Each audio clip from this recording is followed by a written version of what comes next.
नमस्कार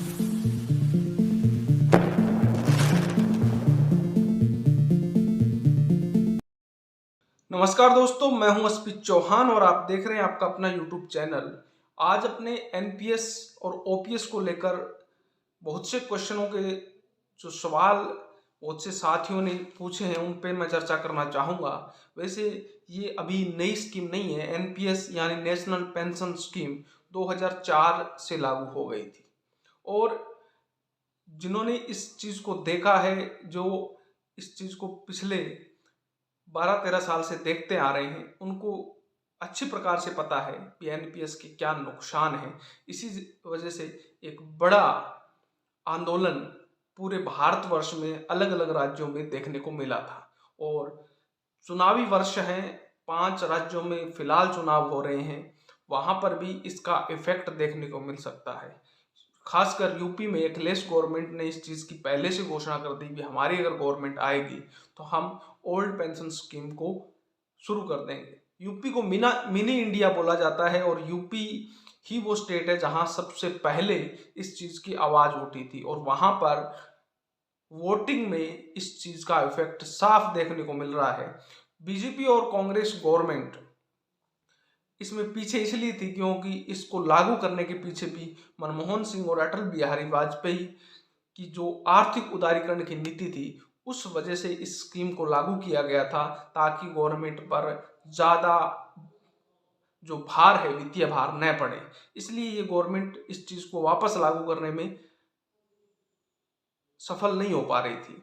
लेकिन अब राजस्थान इस बदलाव का कारण बनेगा और भविष्य में पूरे भारतवर्ष में ओपीएस लागू होने की संभावनाएं बढ़ गई हैं। लेकिन इसी के साथ कई सवाल हैं वो जो अभी भी कर्मचारियों के जहन में हैं और जो भी नए साथी हैं जो तैयारी कर रहे हैं उनको भी ये जानना जरूरी है, क्योंकि कल को वो भी इस राज्य या सरकारी केंद्र के कर्मचारी बनेंगे, तब उनको भी पता होना चाहिए भी ये स्कीम क्या थी जो अब बदल गई है, क्या नुकसान थे और क्या क्या क्वेश्चन जो साथियों ने पूछे हैं उन सभी का मैं जवाब देने की कोशिश करूंगा विद सही और सही जानकारी के साथ। तो सबसे पहला जो क्वेश्चन है भी लागू क्यों हुई थी, तो वो तो मैंने आपको बता दिया। मनमोहन सिंह जो यूपीए गवर्नमेंट के प्रधानमंत्री थे और अटल बिहारी वाजपेयी जो बीजेपी के प्रधानमंत्री थे किसी टाइम, उनके आर्थिक उदारीकरण के कारण इस योजना को लागू किया गया था। दूसरा, क्या अभी भी कोई ऐसा राज्य है जहां पर ओल्ड पेंशन स्कीम चल रही है? तो पूरे भारतवर्ष के अंदर 2 ऐसे राज्य हैं जहां अभी भी ओपीएस चल रही है। उन्होंने, क्योंकि जब ये 2004 के अंदर लागू की गई थी तो बहुत से स्टेट ने कुछ समय बाद इसको लागू किया था, देर सवेर। लगभग भारत के सभी राज्यों ने इसको लागू कर दिया था, लेकिन 2 ऐसे राज्य थे जिसमें पश्चिम बंगाल और केरल, जिन्होंने अभी भी लागू इसको नहीं किया है और वहां पर ओपीएस सिस्टम से ही पेंशन स्कीम चल रही है। तो दूसरा क्वेश्चन है, क्या राज्य सरकार लागू कर सकती है क्या?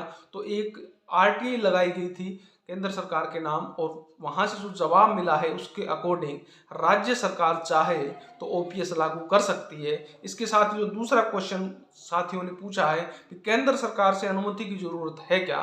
तो नहीं है, क्योंकि इस आरटीआई से कन्फर्म हो जाता है भी जो ओपीएस है यानी ओल्ड पेंशन जो स्कीम है उसको राज्य सरकार अपने स्तर पर लागू कर सकता है। लेकिन बहुत से साथी इस क्वेश्चन से थोड़े से सहमत नहीं होंगे, क्योंकि वो जानते हैं कि जो पेंशन स्कीम है उसमें जो विश्व बैंक है वहां से पैसा आता है या भारत सरकार के जो बैंक हैं वो पैसे देते हैं, क्योंकि नवीन पेंशन स्कीम के अंदर जो पैसा है वो प्राइवेट कंपनियों में लगा दिया गया था 2005 के बाद। तो ये सवाल पैदा होता है कि क्या ये पैसा प्राइवेट कंपनियों से वापस ले लिया जाएगा? क्या भारत सरकार इस चीज में हामी भरेगी? क्योंकि अगर प्राइवेट कंपनियों से वो पैसा लिया जाएगा तो वो कहीं ना कहीं उसमें कटौती करेंगे, क्योंकि अब अपने जब भी किसी में फिक्स डिपॉजिट करते हैं तो अगर वहां टाइम बाउंड जो किया गया है उससे पहले पैसा निकालते हैं तो कहीं ना कहीं उस पैसे में कटौती की जाती है। तो इसका जवाब यही है कि अगर गवर्नमेंट चाहे तो क्या नहीं कर सकती। कोई जरूरी नहीं है कि जो 2004 के कर्मचारी हैं वो अभी सारे रिटायर होंगे, क्योंकि बहुत कम हैं जो अभी रिटायर होने वाले हैं, तो उनके पैसे का जुगाड़ गवर्नमेंट किसी भी अन्य फंड से कर सकती है। और जहां जब वो पैसे जो बाउंड किए गए हैं, जब वो टाइम होगा तो वहां से निकाल के गवर्नमेंट अपने स्तर पर उस पैसे को कहीं और इन्वेस्ट कर सकती है। तो गवर्नमेंट चाहे तो ऐसा कुछ हो सकता है, लेकिन अब जो बदलाव आ रहा है उसके अकॉर्डिंग लगता है कि पूरे भारतवर्ष के अंदर अब ओल्ड पेंशन स्कीम लागू होगी। और ये लागू होनी भी चाहिए, क्योंकि एक कर्मचारी जब पूरी उम्र 30-35 साल जॉब करने के बाद जब वो वृद्धावस्था में आता है, जब उसको रिटायरमेंट किया जाता है, तब उसको ये अनुभव होता है कि अब मेरे जीवन यापन का कोई साधन नहीं है। तब वो कुछ कमा नहीं सकता, और जो पूंजी होती है, जो उनका आत्मविश्वास होता है, वो वहां जाके टूट जाता है। लेकिन ये पेंशन लागू होनी चाहिए ताकि बुढ़ापे का सहारा कर्मचारियों के लिए पेंशन बने। दूसरा, कई साथी कहेंगे क्या प्रभाव पड़ेगा, तो बहुत कुछ प्रभाव पड़ने वाला है इस चीज से भी। ओल्ड पेंशन अपने लास्ट में इस वीडियो में जानेंगे कि इन दोनों में क्या अंतर है मुख्य मुख्य, जिससे कि ओल्ड पेंशन स्कीम की मांग हो रही थी। आगे क्या हो सकता है, कैसे लागू करेंगे, इस चीज का तो आपको जवाब मिल गया होगा, लेकिन दोनों में अंतर क्या है, ये सबसे बड़ा क्वेश्चन है। क्योंकि कोई तो कमी रही होगी जिसकी वजह से ओपीएस की डिमांड बढ़ी।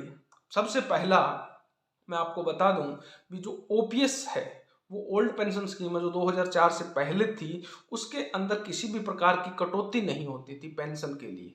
लेकिन जब एनपीएस लागू किया गया तो उसके अंदर जो आपका बेसिक है और उसके अंदर जो डीए लगता है, उन दोनों को मिलाकर 10% की कटौती की जाती थी, जो कि कर्मचारी को चुकानी पड़ती थी। और उसी जो कटौती आपकी लास्ट में हो जाती थी, उसमें से 60% पैसे आपको दिए जाते थे और 40% से पेंशन मिलती थी। एनपीएस में एक सिस्टम ये भी है, जितने परसेंट कर्मचारी पैसे देते हैं उतने ही परसेंट गवर्नमेंट देती है। बाद में इसमें संशोधन करके बढ़ा भी दिया गया कि गवर्नमेंट कर्मचारी 10% देगा और गवर्नमेंट इसके अंदर 14% मिलाएगी। लेकिन दोनों ही तरीके से कर्मचारी को नुकसान हो रहा था, वित्तीय नुकसान।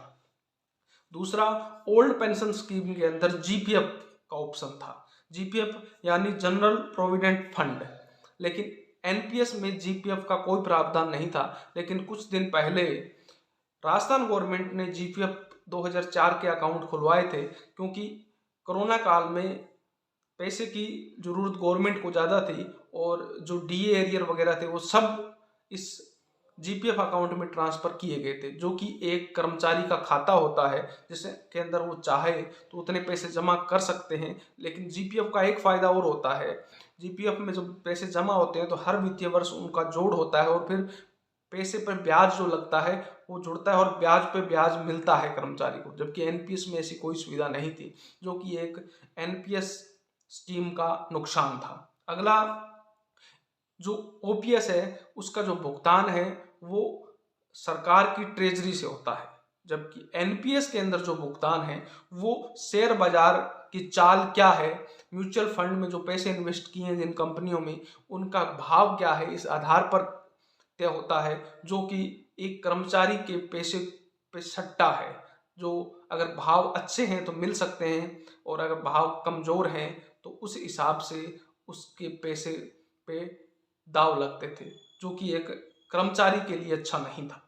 अगला, जिस बात पे सबसे ज्यादा नुकसान कर्मचारी को था वो था पेंशन। कई साथी कहते हैं पेंशन मिलती तो है, हाँ बिल्कुल, एनपीएस के अंदर भी पेंशन मिलती है, लेकिन नाम मात्र। आपने बहुत से एग्जाम्पल देखे होंगे जिनकी तनख्वाह महीने की 50,000 है, उनको जो पेंशन थी वो मात्र 1,000 से 2,000 के मध्य है। जो कर्मचारी अब 50,000 में जीवन यापन कर रहा है वो 2,000 में कैसे कर पाएगा? बिजली का बिल आ जाता है 2,000, तो कैसे जीवन यापन हो? जबकि ओपीएस के अंदर, ओल्ड पेंशन स्कीम के अंदर जो पेंशन है वो जितनी आपकी ग्रोस सैलरी है उसकी 50% मिलती है। यानी अगर आप 50,000 पर रिटायरमेंट होते हैं तो 25,000 रुपये आपको पेंशन के रूप में मिलते हैं और जिसके लिए किसी भी प्रकार की कटौती नहीं होती। एनपीएस में 40% आपके जो पैसे कटे हैं वो काटे जाते हैं, यानी आपके 100 रुपये जमा होते हैं तो 40 रुपये पेंशन के नाम पे काटे जाएंगे और उसी में से भी पेंशन सिर्फ नाम मात्र, जो कि एक कर्मचारी के लिए छलवा था। अगला, अगर किसी कर्मचारी की मौत हो जाती है तो ओल्ड पेंशन स्कीम में फैमिली पेंशन की भी स्कीम थी कि उसकी परिवार को जीवन यापन के लिए पेंशन दी जाती थी जब तक कि उनका जो बेटा है वो नौकरी लायक नहीं मिले, फिर उसको नौकरी दी जाती थी। जबकि एनपीएस के अंदर ऐसी कोई स्कीम नहीं थी और यहाँ पर पेंशन दी जाती थी तो जो सरकार कर्मचारी का पैसा था उसको गवर्नमेंट जब्त कर लेती है।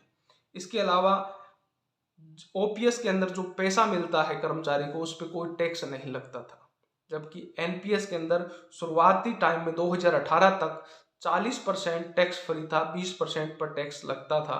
लेकिन अब 2018 के बाद इसको फ्री कर दिया गया है, लेकिन 2004 से लेकर 18 तक जितने भी कर्मचारी रिटायरमेंट हुए हैं उनको टैक्स देकर ही पैसे मिले हैं, जो कि एक बहुत बड़ा नुकसान था कर्मचारी को, क्योंकि उसके ही पैसे को टैक्स के रूप में लेना एक कर्मचारी के लिए हानि भरा था। तो दोस्तों ये थे बड़े बड़े बदलाव जो कि ओपीएस और एनपीएस में है, इसलिए कर्मचारी लगातार ओपीएस की डिमांड कर रहा था।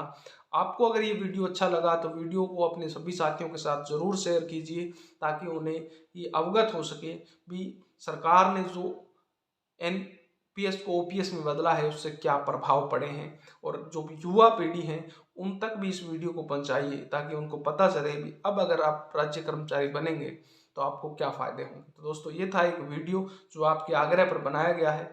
अगर आपको अच्छा लगा तो लाइक का बटन दबाकर अपना प्यार व्यक्त कर सकते हैं, और कोई अन्य क्वेश्चन भी आपका रह गया है तो आप कमेंट कर सकते हैं। नेक्स्ट वीडियो सीरीज में आपके उस क्वेश्चन का जवाब मैं देने की कोशिश करूंगा। फिर मिलता हूं एक नए वीडियो के साथ, तब तक जय हिंद, जय भारत।